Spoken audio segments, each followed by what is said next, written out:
Backward design is backward. Now Teach Talk, before you get angry in the comments, let me explain. First, I want to clarify that I'm not currently a teacher. However, I have done some student teaching and I am finishing a degree in elementary education. I'm currently taking a course on educational theory that flipped everything I had previously learned on its head. So keep in mind where my perspective is coming from. In my initial teacher preparation, one of the first things they taught us was backward design.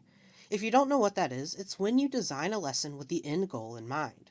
Usually, this goal is a standard that you want your students to meet or a skill you want them to demonstrate. There's nothing wrong with desiring specific results when teaching, but I argue that it's a limiting approach. To see where I'm coming from, I want to reference philosopher Gilles Deleuze's concept of thought, which applies to knowledge and learning. Deleuze sees knowledge as being provoked by an encounter with difference. He goes against the idea that learning is simply transmitting information from teacher to student, and instead says that learning is a dynamic experiment that is impossible to predict or evaluate according to predefined standards. Deleuze uses a great visual metaphor to describe the unpredictable nature of learning. He compares learning to a line that moves in a direction.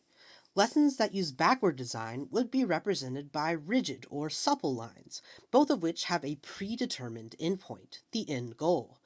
In contrast, Deleuze argues that the most meaningful learning comes from lines that go off into the unknown, called lines of flight. With lines of flight, something new and different is emerging. New connections are being made, making the most of the potential that students bring to the classroom. This embraces the concept of the rich child, which asserts that children are active subjects in their own learning.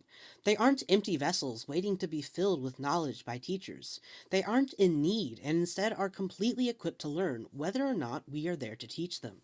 And while the way we view and talk about the child outside of learning time may seem negligible, it actually has a decisive influence on the practice of teaching. The assumptions we hold about our students change how we use our power as educators, and I've seen it firsthand. Follow for part 2.